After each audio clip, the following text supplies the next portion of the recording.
Hi, welcome to the Indie Wine Podcast. This is episode 7. My name is Matt Wood, and today we're hearing from Adam Sabelli-Frisch of Sabelli-Frisch Winery in LA. Adam works extensively with Mission grapes, making dry wines as well as Angelica from them. He's also sourcing lots of grapes from Lodi and Santa Barbara, making Zinfandel, Riesling, Syrah, Flame Tokay, and more. A cinematographer by trade, he launched the winery with his first harvest in 2018. I hope you enjoy. Here we go. I've always been a film kid, film geek. So that was my dream to become a cinematographer when I was young, and I kind of did that. So it's good. Yeah. How'd you get started in the wine business? Well, one of the perks of the cinematography career, especially when you do commercials, is that you get to travel the world a little bit to shoot commercials, and you get taken to really nice restaurants on someone else's dime, and where you drink nice wines. And so I was pretty early on. I was introduced to wine, not only in the career. My grandfather was also very, very into wine. So I've always been interested in wine, and eventually I started home winemaking, and that led to starting the winery. This will be my 6th harvest now, so about 5 years ago. What type of grapes were you working with for your home winemaking? Well, it was very rudimentary. I used to buy like table grapes and just grapes from local places around here, little farm markets and stuff like that. So it was not, some of them I didn't even know what they are, Mm-hmm. And I still have some of that wine, and it's probably terrible. I haven't opened it in a while, but yeah. So 2018, was that your first harvest? Yeah, it was the first vintage. And I kind of told my wife that I think I want to do this in, I think, maybe May. And I incorporated, I think, in June. And by, August or September, I was already on my first harvest to pick. So that was pretty fast. But when I do, I tend to be like that. I tend to make my mind up pretty fast, and then I just go for things. And then I did way too much grapes that first year, because you kind of, what always happens is you're like a kid in a candy shop. It's so new, it's so fun, so you buy way too much grapes, and then had to realize, I gotta sell all this and try to, nobody knows me and my brand, so that was. But anyway, did you plan to start with Mission and other kind of underappreciated grapes from the start, or did you have your eyes set on something different when you were first getting going? No, it was, so I'll try to make this as brief as I can, but I got very much into like natural wine in about 2015.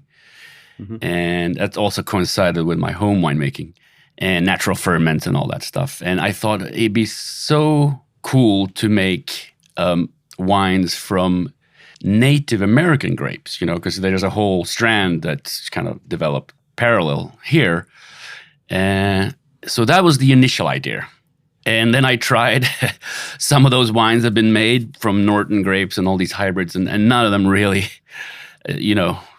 were that good, in my opinion. So I thought, what, here I am, a new winemaker. Nobody knows me, with a grape that nobody's heard of. It's just maybe a bridge too far. So then I came back to what is the oldest Vitis vinifera grape here in the New World, and that's, of course, is Mission. So then I got obsessed with Mission, but Mission was, very, very scarce then, and still is. But so it was really hard to find. It took me a long time to find that vineyard that I finally started working with. I was to ask if you had trouble kind of tracking down your sources for Mission at the beginning. Yeah, I was all over. I was like a little detective, running on leads. I was calling up farmers in Simi Valley. I heard you had a bush of that in the back. Is it still there? And it was all crazy stuff like that. And then I could never ever get any amounts. It was always like, maybe there's one left. So I was very glad and finally this one actually came up on winebusiness.com, and I couldn't believe it. And it's like Mission grapes, 80 tons available. I'm like, what the hell? And I remember I was so nervous, like he was going to sell it to someone else. I didn't know that nobody at that time, 2018, nobody really were that into them. That's kind of come a little bit later now. But anyways, I was like, you have to promise me you reserve at least 4 tons for me. He's like, don't worry, it's not going to sell out. And it was at Summers Vineyard? Correct, yes. Yeah, that's a really cool vineyard. You're still working with that fruit? Still working with that fruit, and I think makes amazing missions. I've had missions from quite a few other places, and I think Somers is one of the best. There is one in Santa Barbara County that is amazing. Russack. I don't know if you've heard them. Okay. I shouldn't be promoting someone else, I suppose, but they have they have clippings from one of the islands, one of those San Nicolas Island, I think, that they transplanted. Okay. And that mission is fantastic, I find. But I think Somers is a very, very good vineyard because it's all dry farmed, own rooted, And there was a long debate about how old those grapes were. Some people thought it was 1870, but I think the consensus now is that it's from the 70s because Tegan Patalacqua, who has Sandlands and is the winemaker at Turley, he has a aerial photo from the 50s of that vineyard, and it's not planted yet. So it's probably 70s, which makes it a historic vineyard about 50 years, 60 almost. Yeah. You mentioned the vineyard in Santa Barbara having cuttings from one of the islands. Do you have any notion whether the clonal material is the same in a lot of these older mission vineyards? Like whether these grapes had the same origination point, or if they're all a little unique? I think they're all a little unique. That's the only way I can explain how they can be so different. And that when you compare North American mission with South American, I find that the South American ones are much more peppery than the North American ones. So there might be something here that's a togetherness here, but they're still very different. So who knows? It could be just the soil and the temperature and the climate. But yeah, that's my guess. Yeah, and they would have been planted years apart in any case as the different missions were built. Yeah, exactly. And the mission vine that's on San Gabriel, what's it called? Here in Los Angeles, there is a very old one down at the mission. Yeah. San Gabriel, I think, mission. But that one is, I think, a hybrid. It has crossed with some sort of native. So it's half mission, half something else. Very, very interesting. And that thing is, 200 years old plus, And you make a couple different missions from that Somers vineyard. What's the difference in how you treat the wines? I think you have the La Malinche and then the Hernan. Yeah. Right. Or the La Malinche may not exist in that name anymore, I suppose. Right. I had to stop using that name, unfortunately. But so the Hernan was always to pick a little bit later, maybe on average, it's been about 3 to 4 weeks later, and then have a bigger oak profiling on them. A little more new oak and a little more longer élevage. And they've been pretty different. In all fairness, I only did it the first in 2019 and 2020. 2020 was a very hot year for me, at least, and that wine got very big. It's a 15.5 mission, that Hernan, but in the end, I thought maybe the differences are not worth the effort a little bit because you have to go up with the truck one more time and pick. It's just a whole. And that's maybe better spent at my other vineyards because I'm so overwhelmed during harvest anyway, So I haven't done it since 2020, but they're very interesting expressions. And the 2019 was very, very well loved. The 2020 is just coming out to customers now, so we'll see if they like it. It's pretty big, so we'll see if people like it. Do you tend to treat your missions differently in the winery than some other wineries, you think? I don't think so. I kind of lucked upon this way of doing it. I think it just turned out that it was pretty good the first year I made it. But what we did was first year we kind of at that time I should say, I was at a custom crush facility. So I had like a winemaker there help me because I was so new that I didn't know really so they kind of had those procedures set a little bit on how they wanted to. But we did the longer maceration on it, and we had a very light oak profiling on it, and it seemed to work for the first year. I dialed back a little bit on that on 2019, and I think the 19 is a little fresher and maybe the more zippier of the two. But yeah, It's pretty, with destem, it's pretty straightforward. Native yeast, natural ferments, let them go dry, and then maybe stay an extra couple of days, a week on skins, and that's about it. Okay. Yeah. How long do you keep them in barrel for usually? About a year, I would say. Yeah.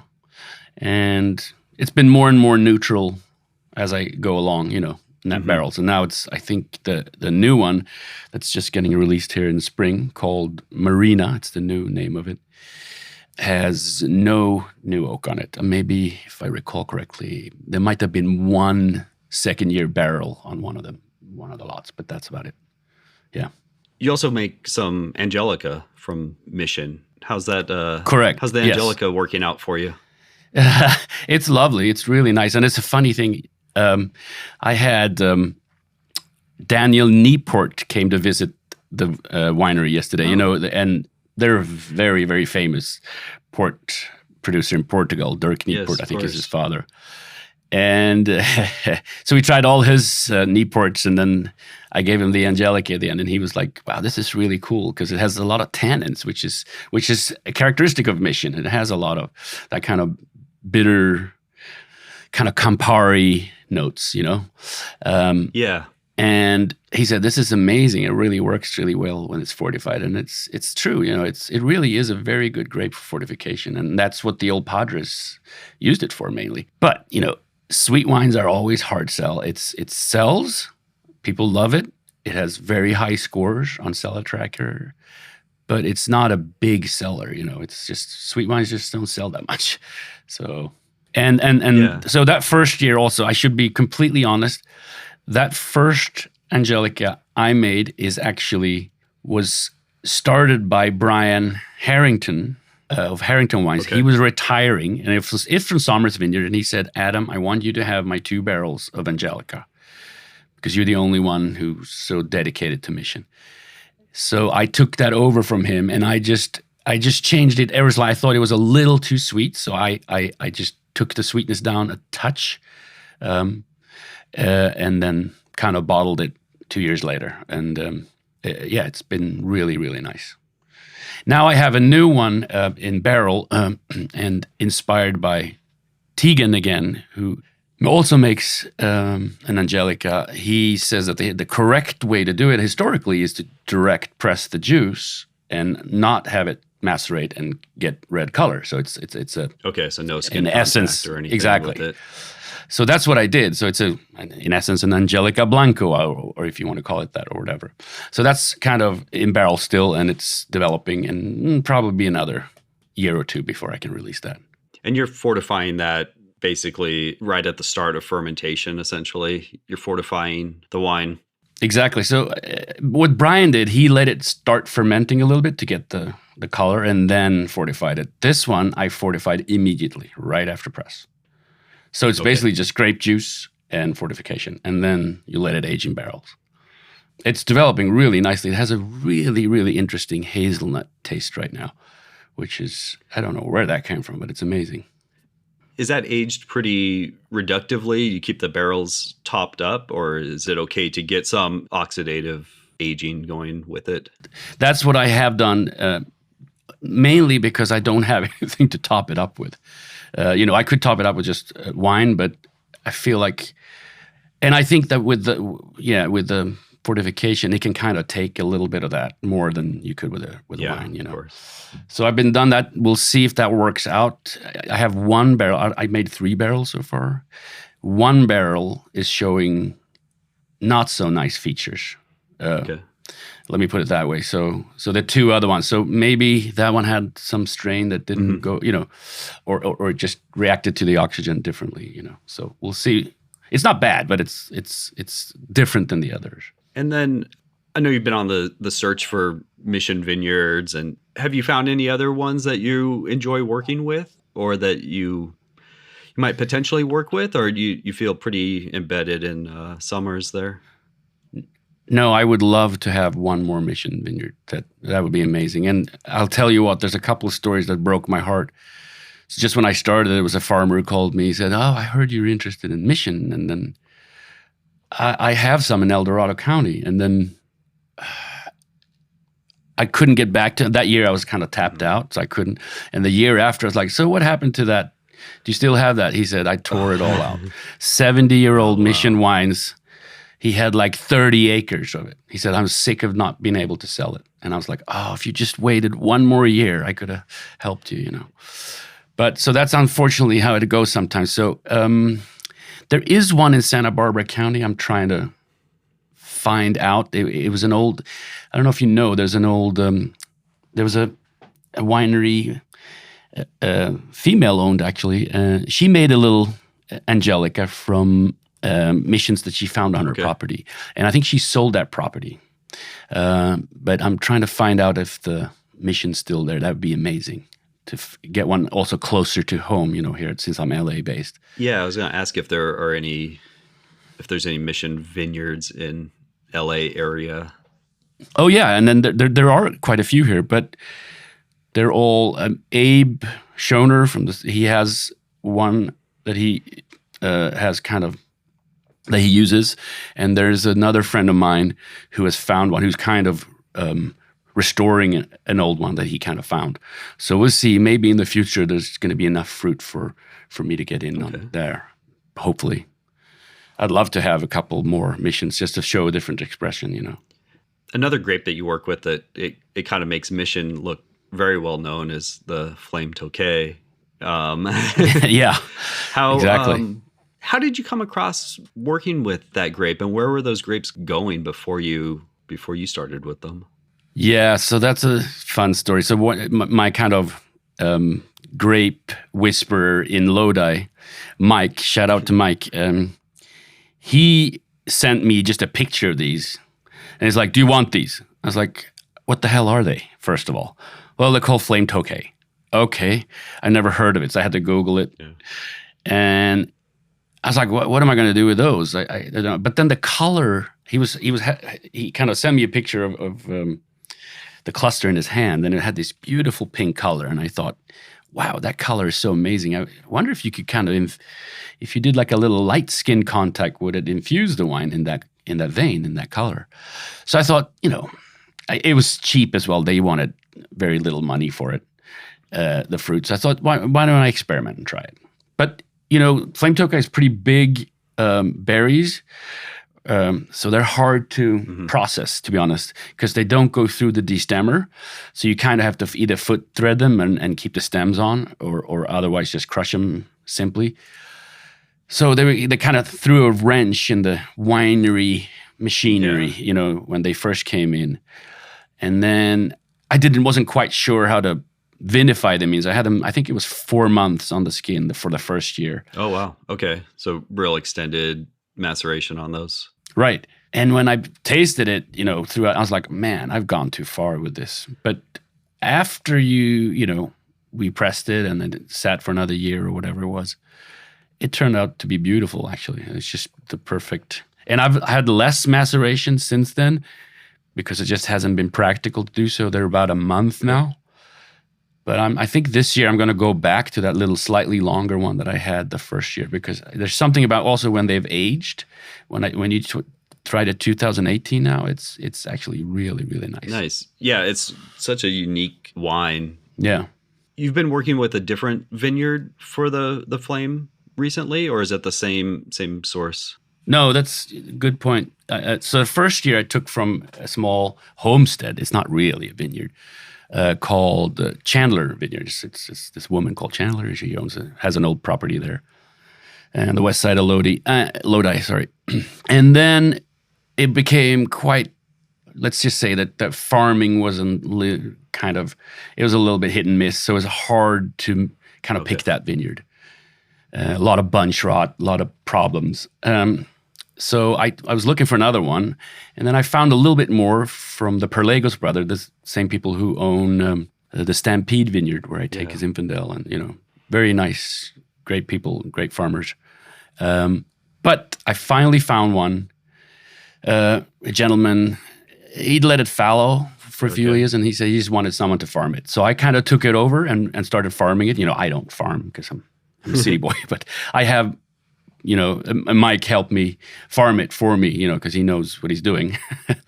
But so I took that over, and that's been the majority of that wine comes from the Blodgett Vineyard, it's called. And it's also on the west side of Lodi. Any idea what was happening with those grapes before you stepped in? I guess that one was fallow, so a lot of them, it seems like, were just kind of rotting on the vine, basically. Totally. And they went into like Gallo blends for, $200 a ton, just absolutely in the mix with everything else. But there's very little left, and most of the farmers, even though they keep everything else up in the vineyard, like for instance, the Zinfandel I take from Lachlan Vineyard, he had 5 acres of flame tokay, and he just let it fallow in the middle of the vineyard because it was just not worth his farming efforts, basically. And it's just really sad. And now they're too far gone. You can't really bring them back. You have to replant.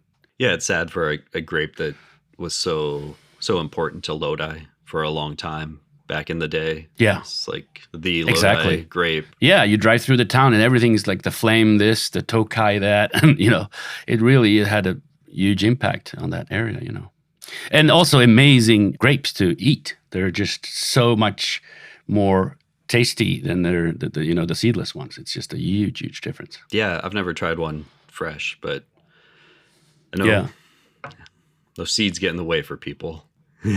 I know. I get it, Do you still age that wine in amphora, or have you switched vessels for aging? I've switched, yes. So they go into neutral barrels now. Because the amphora, I only have one amphora left. I was gung-ho on amphoras in the beginning, and I had 4 of them.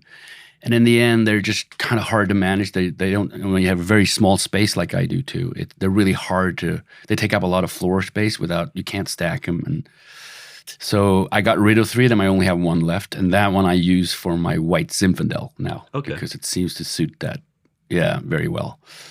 But maybe this year I'll switch it up, and I don't know. I'll see, because I want to do extended maceration this year on the flame tokay. So I'll see.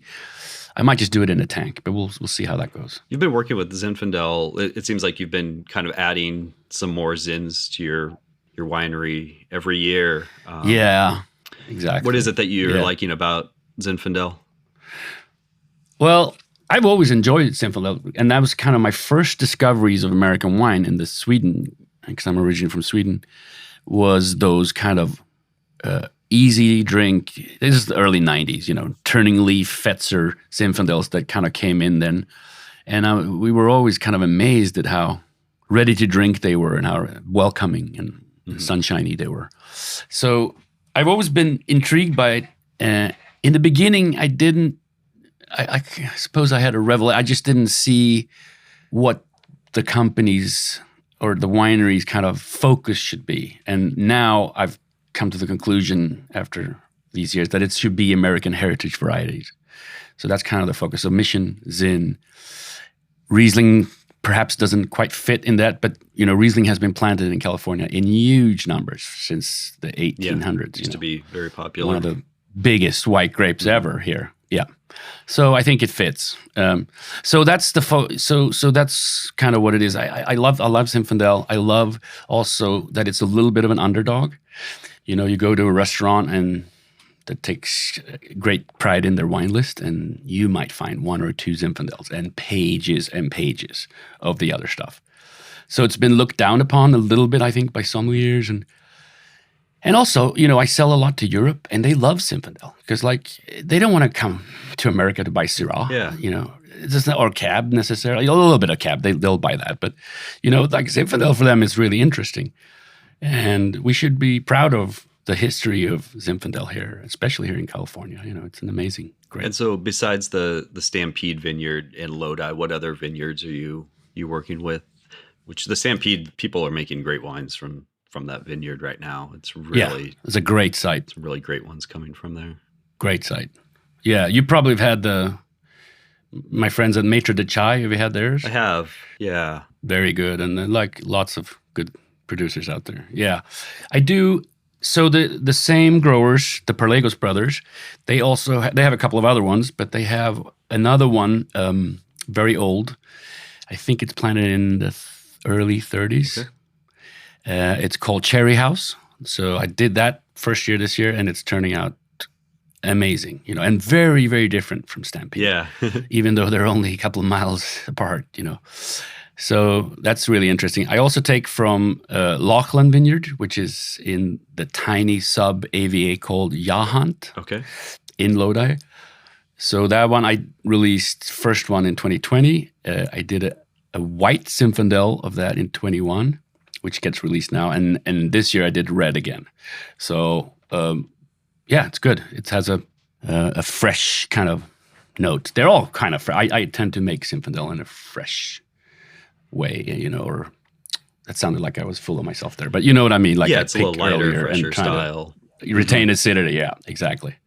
And not do too much oaking on them.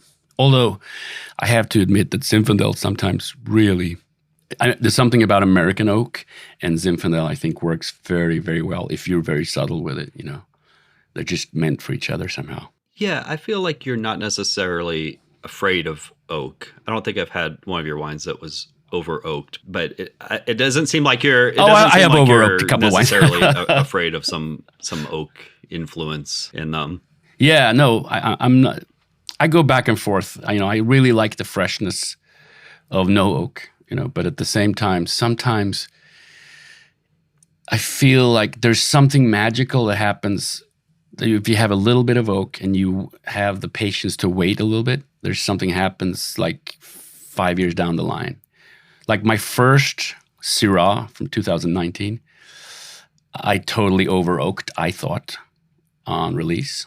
And now, 4 years later, it is in a very sweet spot. So, it's kind of those, I suppose I have to make up my mind about what, but I think a really subtle use of oak, like 20%, maybe 30, that's kind of where I that's the cap, I would say. And then, or no oak. Is it a tough line to ride as a new winery, making a wine that you think is best in 4 or 5 years, while also kind of needing to sell them and get that next vintage going? It must be kind of a balancing act that you have to ride there. It is. It's really hard, And, 2020 was such a tough harvest. It was just crazy how much the hours and very tolling. So in 2021, I decided I'm just going to kind of concentrate on whites because they are quicker to the market. But then I, immediately regretted that and missed the reds. So now I'm back to normal. But whites are quicker to kind of recoup your costs on, and reds can be tricky. Some of them need more time. Most of my wines, they age for about a year, and then I release them 15 months down the line. And that seems to work. But there are certainly a few of them, like the Syrah, I would love to be able to sit on longer.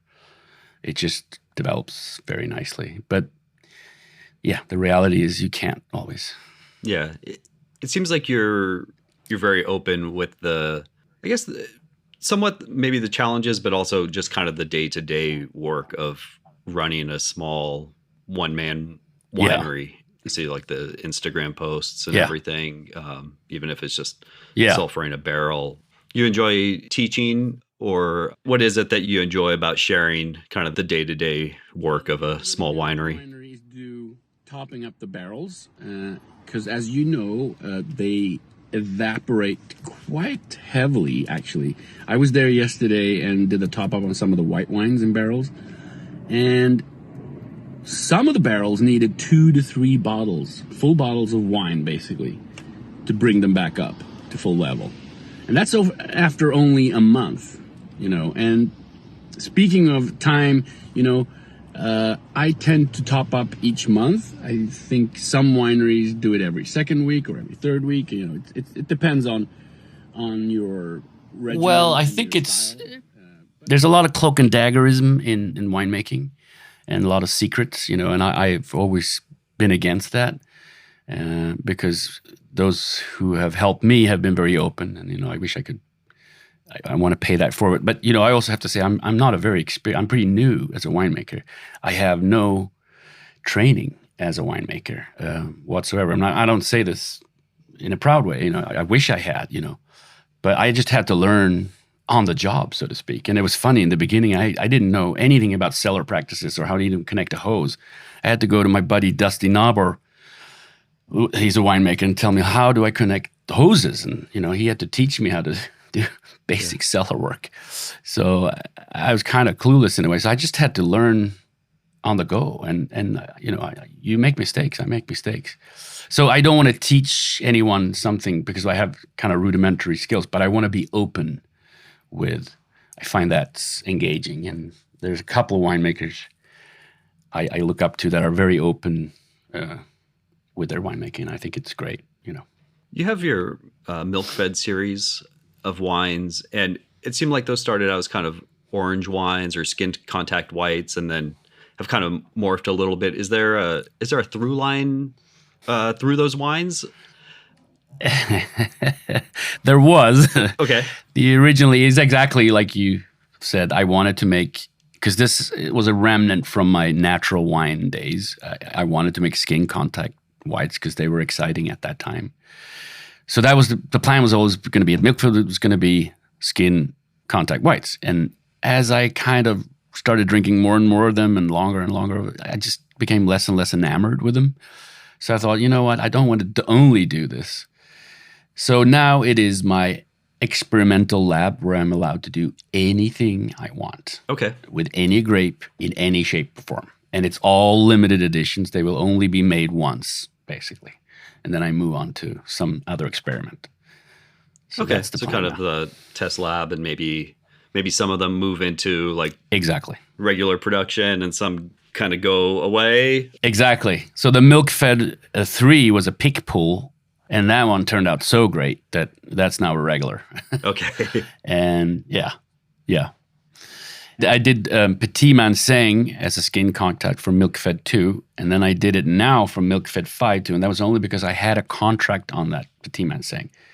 And I wasn't sure if I wanted to do that as a regular, so I made another Milk Fed with that. And this one has 100% new American oak on a white grape. So not at all my house style, but it's an interesting experiment and actually pretty good, but you have to be prepared for that. I feel like it might have the acid. Petit Manseng kind of has that acid that can be pretty high and lifted, and it might have enough to stand up to the oak. Yeah, it's a very interesting grape. I think it has a potential for a great future in California, where it's especially in the hotter areas, because it's one of those grapes I think you might find that will balance itself out perfectly and be like 24 bricks, 3.1 pH eventually. It's not there yet. It's still too much acid, but the warmer you plant it, the more it'll probably go in that direction. So I think it's a perfect grape for like high desert kind of plantation stuff. I think it has a great future here,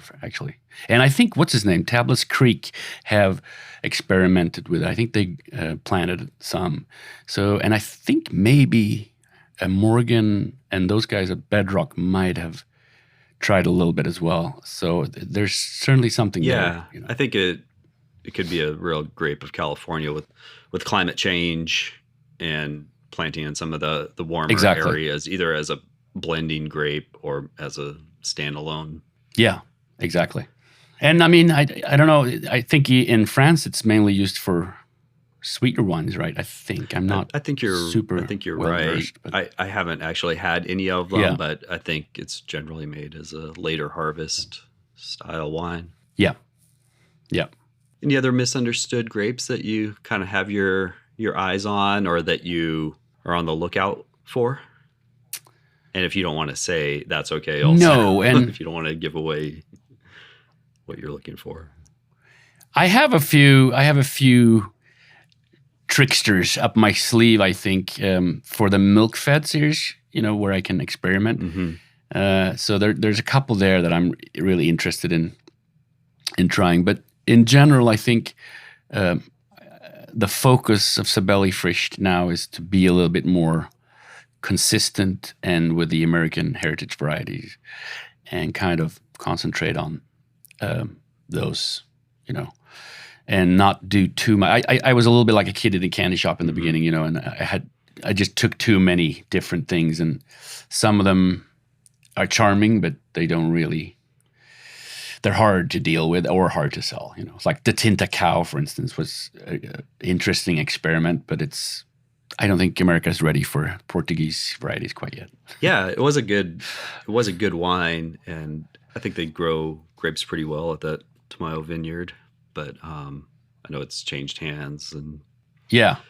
And Alicante as well. I did Alicante for 3 vintages, and the first one is really nice, but it's also a special type of wine. It has a very particular kind of flavor profile, and some people love it. Some people, it's just hard to market. You know. You seem real comfortable in the Lodi area. What is it that you've enjoyed about working in Lodi? Well, what's great about Lodi is because it hasn't been ravaged by, Wall Street types basically yet, who buy trophy estates and drive up the prices on everything or tear everything out and plant stuff that they can sell.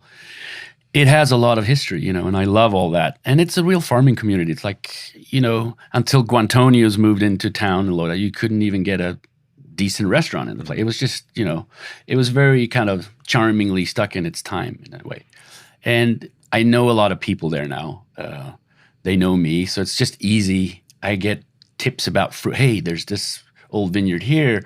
Are you interested? And I get that before others, normally do, perhaps because they know me by now. So it's just lends itself naturally to kind of lean a little bit into Lodi. And, it's also a good spot for the pricing of the fruit is, a little bit less there than it is like in, especially Napa, of course, but even in other areas around there. So that helps as well. And if you can elevate Lodi, and we should, because I think it's one of the best growing areas in California, especially for Zinfandel. I think Zinfandel there is amazing. And it's been vinified perhaps not correctly and a little bit too big in style, but they are some amazing historic vineyards there. And I think the future will show that Zinfandel and other grapes too from Lodi will really stand up. But I also am taking a little bit more from Santa Barbara County, even though it's about 4 times more expensive to get the fruit there. It just makes my life a little bit easier because Santa Barbara is a 2-hour drive rather than a 6-7 hour drive with the trailer. So yeah, I've increased that part of it a little bit, but I'm dedicated to Lodi for sure. Your Riesling's coming from Santa Barbara area, is that right? Yeah, so I did 4 Rieslings this year. All from Santa Barbara area? 2 from Santa Barbara County or Santa Ynez. 1 from Salinas. Okay. Yep. And then 1 from Lodi. And the interesting part is that the Lodi one is probably the least, you'd think like a Lodi Riesling would be, right. That's, maybe a little flabby and lacking acid. Not at all. It's just exact opposite. Okay. It's probably the most racy of the 4. Very good. In acid, which is amazing. And I released one last year too. That was from Lodi. It's called Bund. I've actually put it on hold right now because I think it needs a little more time. That one I had to filter very, very heavily. And it's something when you filter heavily like that, they kind of get a bit discombobulated. And this year's is much, much better than last year's. The last one will be good too eventually. It just needs a little bit more time. So that one is bottled. It's just on hold. Yeah, it's been out actually. I on hold for now, yeah. But the new one's coming, the 2022, I will release here in spring. So that's getting bottled right now. And it's fantastic. What other differences do you notice working in Santa Barbara versus some of the more North Coast Lodi? I know you've been in Contra Costa and I guess El Dorado also. Yeah. A little bit. What do you notice different about Santa Barbara? Yeah, they're all quite different. Well, Santa Barbara is a bit more buttoned up. It's a lot more money there, of course. It's a very expensive area. So it reminds me a little bit more of maybe Napa in a way. Even though the climate is completely different, but like in the way they approach stuff, it's kind of, everything's neat and trellised right and, farmed to within an inch of its life, And so that's kind of nice because it's, Lodi's a little more older, a little more sprawly, a little more. It's a little more wild. a little more wild. And then you go up to El Dorado and those places, and it can be pretty wild, up there, Amador. And I haven't taken anything from Amador, but I took from El Dorado for a bit. I suppose Paso Robles is a little bit like Santa Barbara. It's a little much warmer, but they're also pretty buttoned up there. It's kind of got that. You're a cinematographer by trade. Do you think does that influence your winemaking in any way, or does it scratch like a different creative itch? Yeah, I mean, I've actually been thinking about that. If they have any touching points, I don't think they have great touching points. But what I can say is that all those years spent shooting commercials and being close to ad people and creative ideas, is that I kind of have maybe a little bit easier to understand marketing, perhaps. And I kind of knew from early on that I had to be personable with my wine brand. Otherwise, because there's so many corporate wine brands, that just have an Instagram account and they shoot the rosé bottle against the sunset or the vineyard, and they say it's Rosé Friday or something like that. And I just knew that's not, you just can't communicate that way, So that was very early on. I realized that, and that seemed to work. Now I'm a little too scruffy sometimes. I wish I could take some of the polish I do in commercials and bring it to but the reality is it's just me. I don't have an assistant running around a camera shooting me, but so I just have to do selfie stuff. But hopefully I can maybe elevate that a little bit in the future. Yeah, so that's the only thing that informs it, I think. I think your brand launched, though, as a pretty fully formed with the packaging, the bottles, the label. It's all pretty elegant and really put together. Yeah, so thank you. You must have picked up thank you. Yes. Something along the way.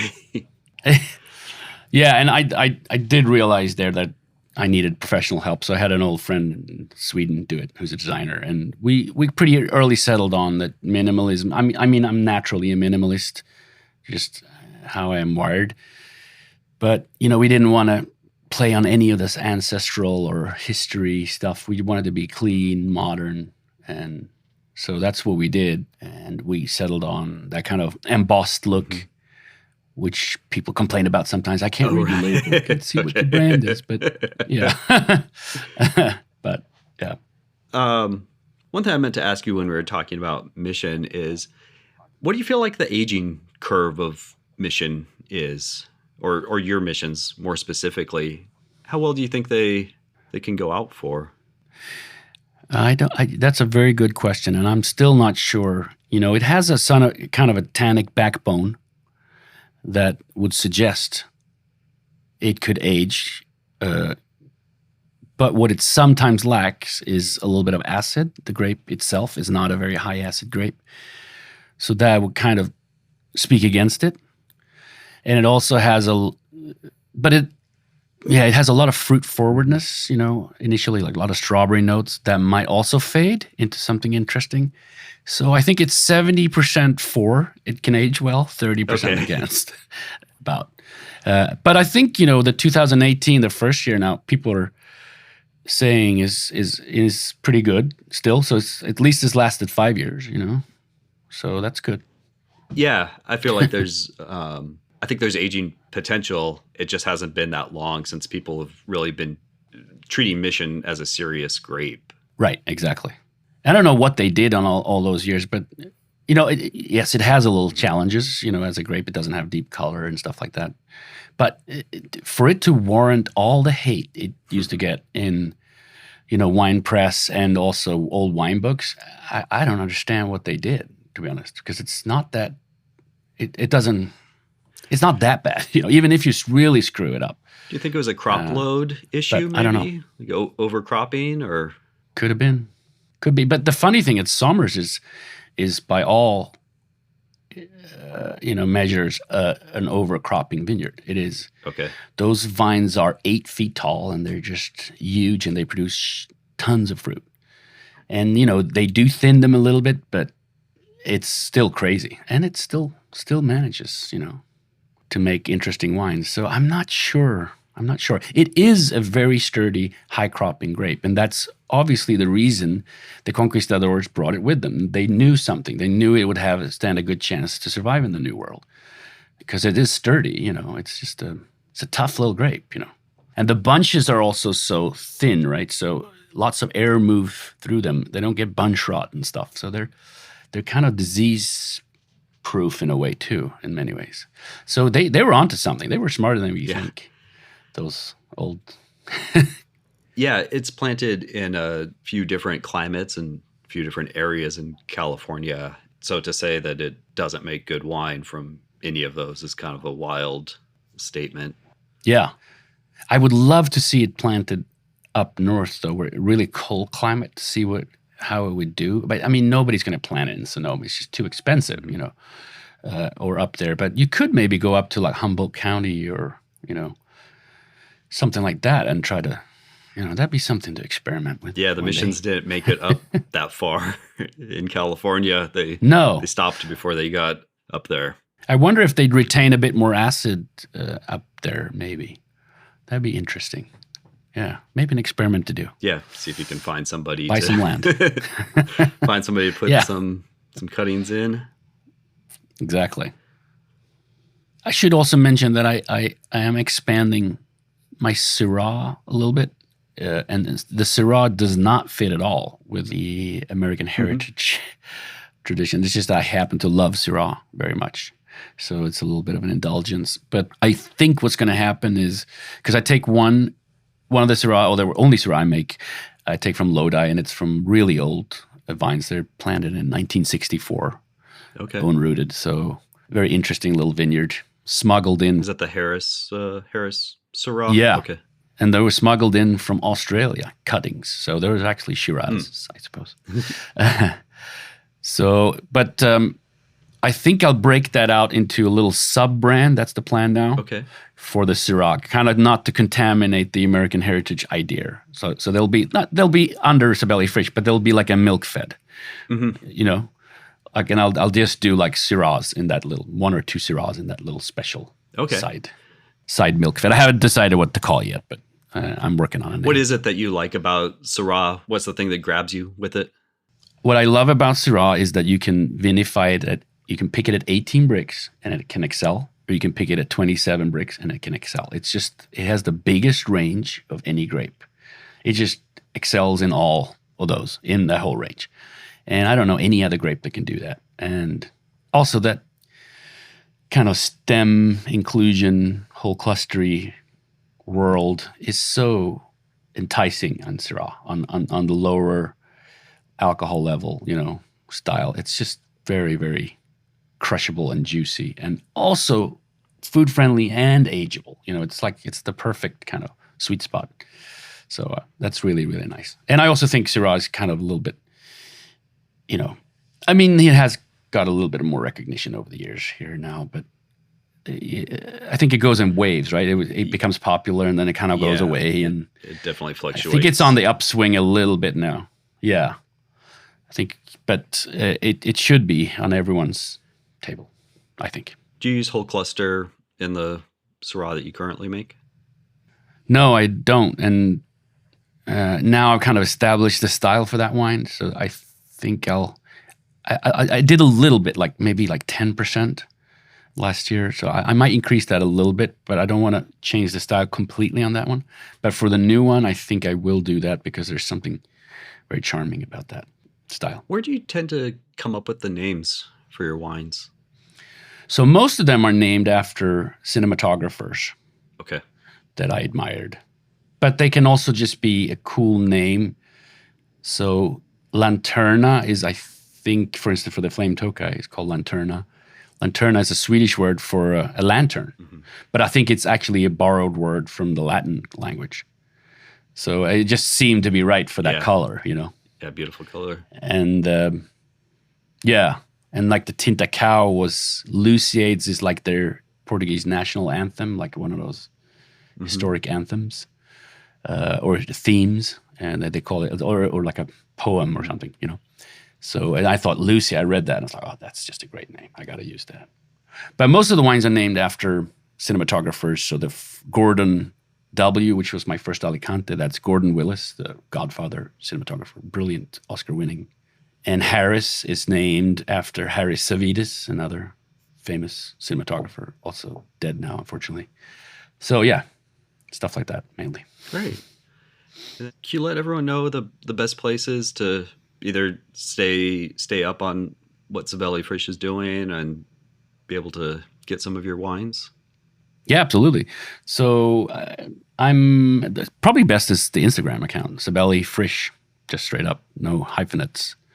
You can also go to my website, sabelli-frisch.com.